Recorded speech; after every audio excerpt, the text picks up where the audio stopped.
ಯಾರು ಇವರು? ಜಿತೇಂದ್ರ, ಕೇಂದ್ರ ಸರ್ಕಾರದವರು, ಕೇಂದ್ರ ಸರ್ಕಾರದ ಸಚಿವರು, ಉಪರಾಷ್ಟ್ರಪತಿಗಳು.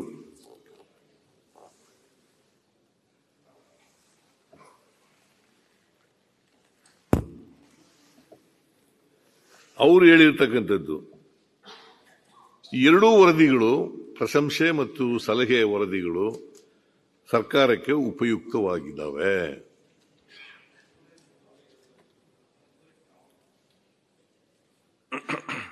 ಇಷ್ಟೆಲ್ಲ ಇದ್ರೂ ಕೂಡ ಮೊಸರು ಕಲ್ಲು ಹುಡುಕ್ತಿರಲ್ಲ ನೀವು, ಸರಿನಾ? ಮೊಸರು ಕಲ್ಲು ಹುಡುಕ ಕೆಲಸ ಮಾಡ್ತಿರಲ್ಲ, ನೀವು ಕಲ್ಲು ಸಿಕ್ಕಲ್ಲ, ಅದು ಫುಟೈಲ್ ಎಕ್ಸರ್ಸೈಸ್, ಪೊಲಿಟಿಕಲಿ ಮೋಟಿವೇಟೆಡ್, ಅದು ಮಾಡ್ತೀವಿ. ಸೊ ಇದು ಈಗಲಾದರೂ ಕೂಡ ಸಕಾರಾತ್ಮಕವಾಗಿ ಟೀಕೆ ಮಾಡ್ತಕ್ಕಂಥದ್ದನ್ನು, ಕಲ್ತ್ಕೊಳ್ತಕ್ಕಂಥದ್ದನ್ನು ಮಾಡಬೇಕು ಅಂತಕ್ಕಂಥದ್ದು ನನ್ನ ಮನವಿ. ಟೀಕೆ ಮಾಡಬೇಡಿ ಅಂತ ನಾನು ಹೇಳಲ್ಲ, ವಿರೋಧ ಮಾಡಬೇಡಿ ಅಂತ ಹೇಳಲ್ಲ. ತಪ್ಪುಗಳಿದ್ರೆ, ತಪ್ಪು ಯೋಜನೆಗಳನ್ನು ರೂಪಿಸಿದ್ರೆ,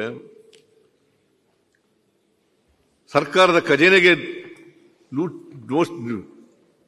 ತೊಂದರೆ ಆಗ್ತಾ ಇದ್ರೆ, ರಾಜ್ಯದ ಜನರಿಗೆ ತೊಂದರೆ ಆಗ್ತಿದ್ರೆ, ಅಂತ ವಿಚಾರಗಳನ್ನು ನಮ್ಮ ಸರ್ಕಾರ ಗಮನಕ್ಕೆ ತರ್ತಕ್ಕಂಥದ್ದು ವಿರೋಧ ಪಕ್ಷದವರ ಕರ್ತವ್ಯ. ಆ ಕೆಲಸ ಮಾಡಲಿ ಅಂತೇಳಿ ನಾನು ಹೇಳಲಿಕ್ಕೆ ಬಯಸ್ತೇನೆ.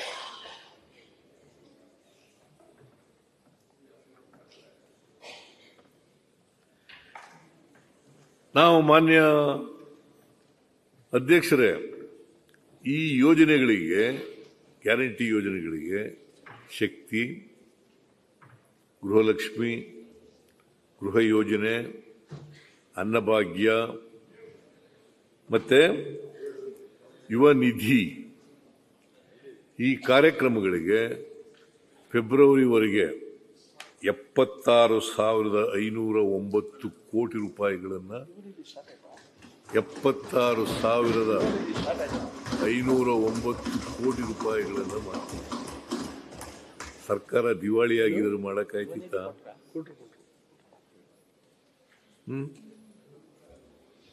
ಎಲ್ಲಿ ಬಂದಿದೆ ಅಂತ ಗೊತ್ತಿಲ್ಲ, ಅಲ್ಲೆಲ್ಲಿ ಬಂದಿದೆ. 76,509 ಕೋಟಿ ಈ ಯೋಜನೆಗಳಿಗೆ ಖರ್ಚು ಮಾಡಿರ್ತಕ್ಕಂಥದ್ದು ಫೆಬ್ರವರಿವರೆಗೆ ಬಿಡುಗಡೆ ಮಾಡಿರ್ತಕ್ಕಂಥದ್ದು. ಹೇಳಿದ್ರಿ ನೀವು ಪಾರ್ಲಿಮೆಂಟ್ ಚುನಾವಣೆ ಆದಮೇಲೆ ನಿಲ್ಲಿಸ್ಬಿಡ್ತೀರ ಈ ಕಾರ್ಯಕ್ರಮಗಳನ್ನ, ಎಲ್ಲ ಯೋಜನೆಗಳನ್ನು ಕೂಡ ನಿಲ್ಲಿಸ್ಬಿಡ್ತೀರ. ನೀವೇ ಹೇಳಿದ್ದು, ವಿರೋಧ ಪಕ್ಷದವರು, ಭಾರತೀಯ ಜನತಾ ಪಕ್ಷ. ಸುಳ್ಳು ಆರೋಪಗಳನ್ನು ಮಾಡಿದ್ರಿ, ಅಪಪ್ರಚಾರ ಮಾಡಿದ್ರಿ,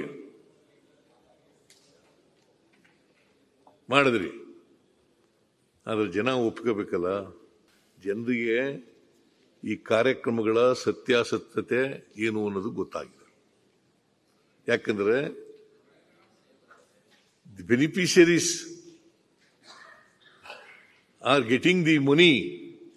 ಈಗ ಗೃಹಲಕ್ಷ್ಮಿ ಯೋಜನೆಗೆ ಪ್ರತಿ ತಿಂಗಳು 2,000 ಕೊಡ್ತಾ ಇದ್ದೀವಿ. ಮನೆ ಯಜಮಾನಿಗೆ 2,000 ರೂಪಾಯಿ ಕೊಡ್ತಾ ಇದ್ದೀವಿ. ಜೂನ್ 11ನೇ ತಾರೀಕಿನಿಂದ 2023 ಶಕ್ತಿ ಯೋಜನೆಯಲ್ಲಿ ಜನ ತಿರುಗಾಡ್ತಾ ಇದ್ದಾರೆ. ಸುಮಾರು ಇಲ್ಲಿವರೆಗೆ 410 ಕೋಟಿ ಜನ ತಿರುಗಾಡಿದ್ದಾರೆ. 410 ಕೋಟಿ ಜನ ಇವತ್ತಿನವರೆಗೆ ತಿರುಗಾಡಿದ್ದಾರೆ. ಗೊತ್ತಾಗಲ್ವ ಅವರಿಗೆ? ಅದಕ್ಕೆ ನೀವೆಷ್ಟೇ ಸುಳ್ಳು ಹೇಳಿದ್ರು ಕೂಡ, ಅಪಪ್ರಚಾರ ಮಾಡಿದ್ರು ಕೂಡ, ಆಪಾದನೆಗಳನ್ನು ಮಾಡಿದ್ರು ಕೂಡ, ನಿಮಗೆ ಬೈ ಎಲೆಕ್ಷನ್ ನಲ್ಲಿ 3 ಸೋತದು ನೀವು.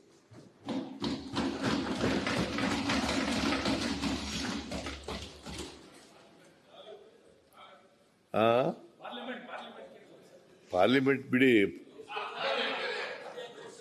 ಅಸೆಂಬ್ಲಿ ಈ ಆಪಾದನೆಗಳನ್ನು ಮಾಡಿದ ಮೇಲೆ, ಅಪಪ್ರಚಾರಗಳನ್ನು ಮಾಡಿದ ಮೇಲೆ, ಗ್ಯಾರಂಟಿ ಯೋಜನೆಗಳು ಇಂದ ಖಜಾನೆ ಖಾಲಿ ಆಗ್ಬಿಡ್ತದೆ, ಅಭಿವೃದ್ಧಿ ಕೆಲಸಗಳಿಗೆ ದುಡ್ಡಿಲ್ಲ, ಅಭಿವೃದ್ಧಿ ಕೆಲಸಗಳೆಲ್ಲ ನಿಂತು ಹೋಗಿದ್ದಾವೆ ಅಂತ ಹೇಳಿದ ಮೇಲೆ 3 ಬೈ ಎಲೆಕ್ಷನ್ಗಳು ನಡೆದವು.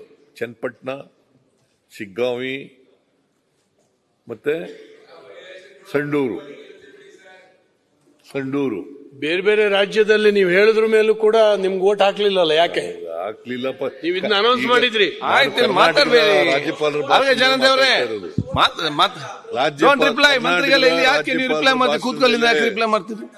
ಕರ್ನಾಟಕದ ರಾಜ್ಯಪಾಲರ ಭಾಷಣದ ಮೇಲೆ ಮಾಡ್ತಾ ಇರೋದು.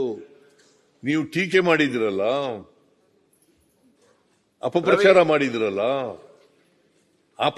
ಸುಳ್ಳು ಆಪಾದನೆಗಳನ್ನು ಮಾಡಿದಿರಲ್ಲ, ಅದಾದ್ಮೇಲೆ ನಡೆದಿರೋದು ಈ ಬೈ ಎಲೆಕ್ಷನ್ಗಳು. ರವಿ ಅದು ಎಲ್ಲಿ? ಚನ್ನಪಟ್ಟಣದಲ್ಲಿ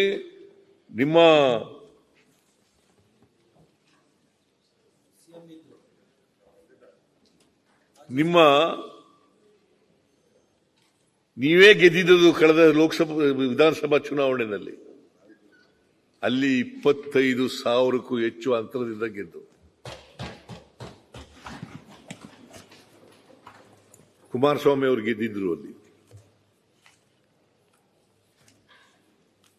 ಅಲ್ಲಿ 25,000ಕ್ಕೂ ಅಂತರದಿಂದ ಗೆದ್ದಿದ್ದು.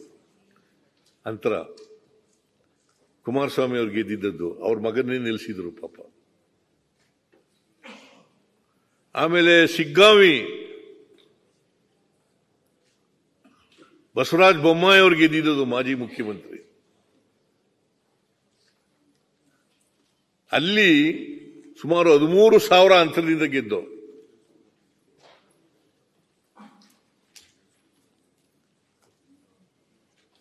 ಸಂಡೂರು 9,000 ಅಂತರದಿಂದ ಗೆದ್ದು.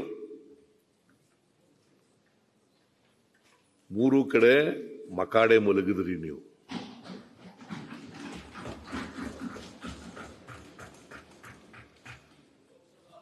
ಅದರಿಂದ ಜನರನ್ನ ಸುಳ್ಳು ಆಪಾದನೆಗಳನ್ನು ಮಾಡಿ, ಸುಳ್ಳು ಅಪಪ್ರಚಾರ ಮಾಡಿ ಜನರನ್ನ ಗೆಲ್ತೀವಿ, ಮನಸ್ಸನ್ನ ಗೆಲ್ತೀವಿ ಅಂತ ಅಂದ್ಕೊಂಡಿದ್ರೆ ಅದು ಸಾಧ್ಯ ಇಲ್ಲ.